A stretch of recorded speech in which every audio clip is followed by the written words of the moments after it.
Mario Cantone, here again. Good to see you. Thank you for doing this. Good to see you, too. And I just have to say, you look so great. I love that suit. It's very Sky Masterson. It's very Guys and Dolls. Was that ever a play or anything? Guys and Dolls? Yeah, I'm just messing with you. Okay. My mother used to bite her hand and tip a table, which is something I might do right now. Because I think it would be a good play. Yeah. I played nicely in high school. Did you? Yep. What was your first play? My first play, professionally, or either one. Answer it however you like. Well, you know, the first time I was ever on stage was in kindergarten, and we were singing America the Beautiful, and I started to cry, and they had to take me off stage. Really? Well, I didn't want to be on stage with a bunch of illiterates. So it wasn't anything about America the Beautiful, it was sharing the stage. Absolutely. I cried. I was like, where's my moment? And I cried, and they took me off stage. Well, you know, kids cry to get their way. Yeah. We opened 2 weeks ago with Betty and Joan. Yes. And then last week, we did Hitchcock and De Palma. Yep. And tonight is? Tonight is Handsome and Homicidal. That's right. That refers to?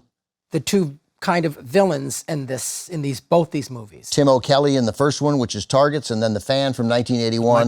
Michael Biehn. Yeah, because they're both very handsome and homicidal. And homicidal, which is an interesting thing because, you know, in history, you've seen some serial killers and murderers that were actually very handsome, normal looking people. So we have two films. First, Targets from 1968, Peter Bogdanovich's excellent debut feature. This is his first feature. This is an A picture. It resonates more and more with time because of what's gone on in this country and in this world.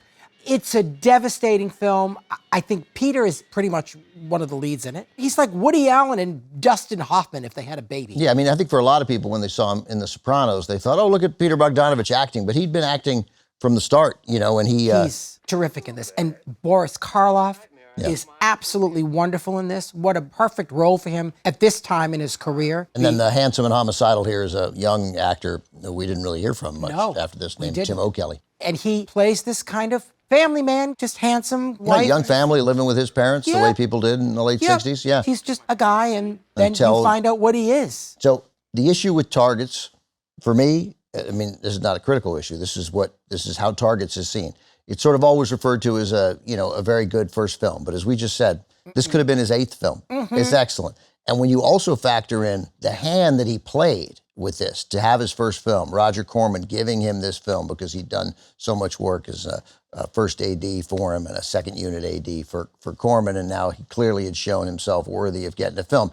So Corman finishes one film, and he's got 2 days left with Boris Karloff. So they make this movie, The Terror. It's a disaster of a film. But it didn't make enough money to trigger a bonus that Boris Karloff had. If the movie hit a certain number, Karloff got $15,000. So then Corman gives Peter this movie, and then he thinks, you know what? I'm going to call Boris, and I'm going to ask him for 2 more days. And if in 2 more days, I'll give you the $15,000 bonus that I feel like I probably should have given you for The Terror anyway. But he then says to Peter, but you got to use a bunch of the terror in your movie, right? Yeah, he hands him this footage so he's like, work in however you have to. Use this, and you have your lead actor for 2 days.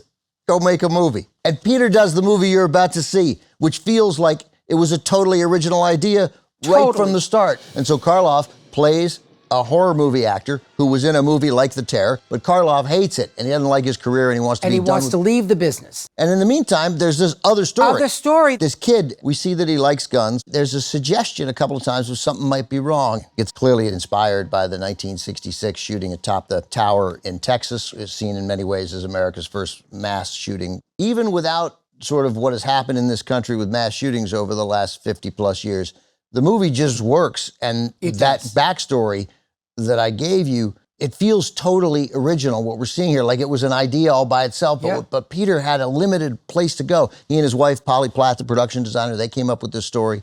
Peter wrote the screenplay.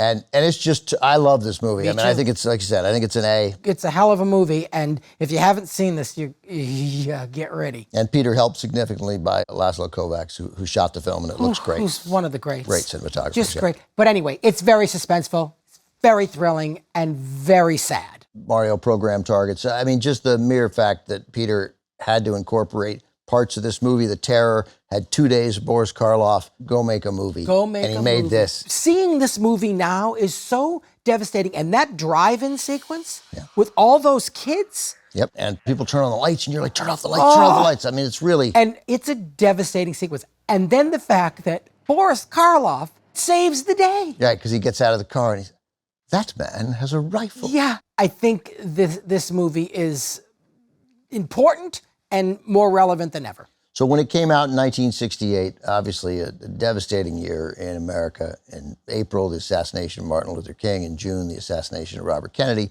So part of what gets to me in watching it is that in the film, as was the case clearly in Texas and Austin in 1966, it didn't register to people what this could possibly be. Like they couldn't believe it, right? Whereas now, we'd be trained to it. We'd all dive behind something. We'd recognize right away what's happening. We've become numb to it because it happens every day. Tim O'Kelly as the kid, is really good. He's wonderful. He plays him compassionately. I mean, in that way that he said to his wife, like, I got these feelings. He wasn't being listened to. Right, I almost shot my dad. And just the ease of driving in and buying a gun, buying these weapons. That moment when he buys the gun in the beginning, and you think, okay, it's a guy buying a gun, and then he opens the trunk. Yes, and then you see it. And then you know we're in trouble. And the good thing about his performance also is at the drive-in sequence, you see the stress starting to happen That's right, with him. And I think that's a great choice too. And then you get Boris Karloff, who plays this, worn out old horror film actor who's just done with it all. And there's such a wit about him and such an intelligence and a style. And he's just too smart for these kind of movies that he's making. That's right. We just saw what he's capable of. Yes. Right? This guy was an actor. He sure was. Peter learned from the greats. He'd done interviews, talking to directors. He came in at a time where he could talk to those directors. That's they right, were accessible to him. And they weren't being talked to. There was no TCM. There were no people like me desperate to talk to these guys. Well, even when this channel started, I mean, all those old stars were accessible to Robert. Yeah. No one wants to talk to you, but they were accessible to... Yeah. That's why you have me. Yeah, low on the totem pole. But that's what's great about this station is that you get to see those people that would have been forgotten. By the way, do you have Mario Lopez's number? Do you know if you get in touch with him? Sure, I do have his number. Actually, I do. I'm sure I did. I did 2 holiday movies with him. Did you? Oh, yes. By the way, I did. He's very dimply. He is dimply. Yeah. And he's, 90 and he looks 20. He looks very young. Yeah, he does. Mario, good stuff on Targets. Great. Thanks very much. This was very important to talk about. I'm glad we did, and I'm glad we showed it. Coming up next, Mario returns. He and I will be right here talking about The Fan from 1981, starring Lauren Bacall, the great Lauren Bacall, Maureen Stapleton, Michael Bain. And you can't not mention him, James Garner. James Garner. Yeah. He's wonderful. He's just, women loved working with him. Yeah. And a good guy. My wife loves watching him. Really? Oh, she can't get enough. Well, because you look like him a little bit. Well, it's very kind of you to say. Thank you. She says that, but I don't buy that. I see it. All right. Okay, maybe we could act out a scene between I'll be Lauren Bacall and you'll be James Garner.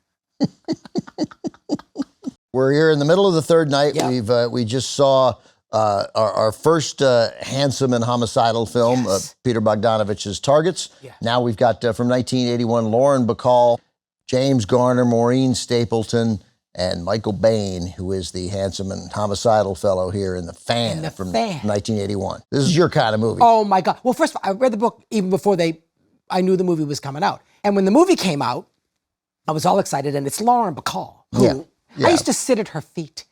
I used to go to this Christmas party every year, the great Hal Prince and his wife Judy, the director Hal and producer, and I used to sit at her feet and ask her questions. Hal Prince he did Cabaret, didn't he? He certainly did. And he produced it. Oh, look at that. Well, are we gonna we're just going to let that go? The gay genes are just falling off you. But this is a perfect vehicle for Lauren Bacall. And it's who Lauren became in her Broadway years. Lauren Bacall plays Sally Ross, a great Broadway star. Who's also been a film star. She's like coming back to Broadway. Well, that's why they gave it to her, because it's so who she was. She was a great film star in her day, and then she came to New York and came to Broadway. She's really great in this movie. She didn't love it. She hated it at first. She said it was gory, and it was not the picture I wanted to make. I wanted to make a picture about a woman. Well, it's called The Fan.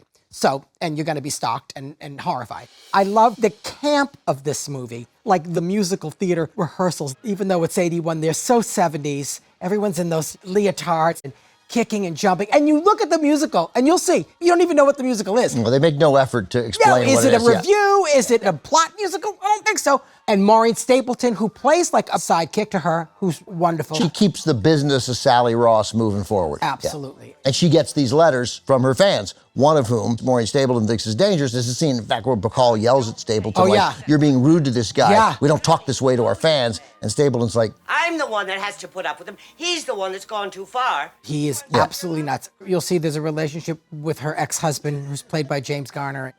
Garner said it was one of the worst pictures I ever made. Yeah. The only upside, he said, of course, was that he got a chance to work Working with her. with Of Betty course. Bacall, yeah. He probably did a week on it and he was done. Yeah, it was done. You know, which is a good way to do it. And you get your billing and you're the male lead, even though, well, not really. Michael Bain is the male lead. Michael Bain, of course, became more famous later on for The Terminator. For The Terminator, yeah. And he's very scary in this. And when I first saw it, I was like, he's too young, he's too good looking, this doesn't work for me. But he's really very, very dark in it and very good.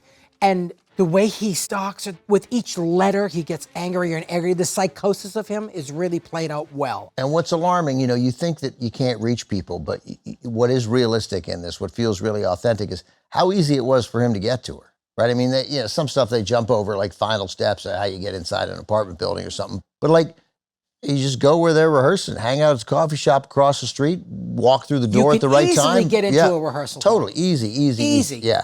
You know, and so you now understand why when you get big stars and they got some protection with them, like this is why. Yeah. This is why. I think there's probably more security on Broadway now too when there is a big star. How about that choreography? How about this stuff? I mean, it's just like what? And the music is written by Marvin Hamlish and the lyrics are by Tim Rice. But this, she's coming out singing, I want hearts, not diamonds. I've had enough champagne. Give her a better song. Ay. And the musical, what is that musical? I don't think that's the point of the movie. No, I know that, but for me, because I'm a Broadway guy, I'm like, what is this? Is what I'm like in a movie about baseball. I know you are. I know, of course, because you know when it's false and when it's real. Knows when it's false. So I definitely didn't pay attention to that part of the fan, but it did seem but it did seem like the problem with the fan and why Garner thought it was one of the worst movies he ever made is because it's thin. Some substance would have been brought out if they just come up with one real, well choreographed, well thought out number to make it seem like it was actually a big show, right? That if the show inside the show met the moment. Then there's just little things like her ditching the police protection. She didn't need to escape from it. She just could have told them where she's going and they would have come with her. And Maureen Stapleton with brutal slashes, she got bandages, and then a couple weeks later, there's no scars. There's no scars. Yeah, she's better. I love their relationship, though. No, the best scenes are Stapleton and Bacall by far. I agree. Yeah. This was released right after John Lennon was assassinated in front of the Dakota building, and she lived at the Dakota building when this happened. Yeah, so she lived at the Dakota. So I don't think this movie had a chance to be really successful, but it didn't. No. It hurt definitely that the idea of a fan stalking a celebrity, and that felt very fresh. And Lennon was killed in the end of 1980, and this movie was out in the 81. I think in the spring of 81. Yeah, and it was a big bomb. Okay, at the end, when she finally goes, "You're pathetic," she stabs him and she dies. And then the next shot is him in the second row on the aisle. Who put him there? Who put him there? Who moved him? Who picked? Could you see nobody else in the theater? Yeah. You're so heavy, I can't get you over. I want to put you on the aisle in the second row. That's where I want you. She stabbed him in the neck, so he bled out. So the guy's he's covered in blood. Covered. The other thing is, at this point in her career, she was doing High Point coffee. Yeah, there's a lot of talk about coffee. That's right. And she's always like, I'd like some coffee. Would you like some coffee? This coffee's terrible. And I can't believe they didn't mention High Point, but it was all this coffee stuff. Elsa, I'd kill for a cup of coffee. When I met her for the first time was at it was after Assassins, the show I did on Broadway, and she came back and even when she complimented you, she was like, you were very good and it was very disturbing. Right, yeah. Very rough. And then I did these benefits called Nothing Like a Dame, that the great Phyllis Newman, who was married to Adolph Green. That's Nothing Like a Dame, by the way. That's from South Pacific. Yes, very good. Oh, my God. But that's because it was a movie you'd have never known. No, do you know what it's from? What? In 8th grade, we were going to put on that show. And I had a Were you playing Lieutenant Cable? I had a not insignificant part, and one of the songs I was going to sing was Nothing Like a Dame. It's a fascinating childhood story. Anyway, Bacall I met at this Nothing Like a Dame benefit for the Actors Fund. Do you think your story's better just because it includes Lauren Bacall? It is, and I would say to her, I do an impression. She goes, you do? I said, yeah, I do your Woman of the Year commercial. She's like, Woman of the Year with my handsome co-star, Harry Guardino. And she was like, oh, Harry. I was like, he died? She goes, he died? He's dead. I would just sit at her feet and ask a question, because someone like that, when you're around, you have the opportunity and you're lucky, you ask questions of their career, of their life, and believe me, they want to talk. She was an amazing woman, and she was a rough woman, and I think there were a lot of people that were like afraid of her. Definitely. But I just gravitated towards her, and she loved TCM. I'm like, last time I saw her, Mr. McCall, they're showing all your movies. They are, but they're showing a few, the good ones, too late at night. 4 in the morning, who's up to see Designing Women at 4 in the morning? All right, Mario, thank you, as always. A great night. Great. Handsome and homicidal. Which is how I look at you.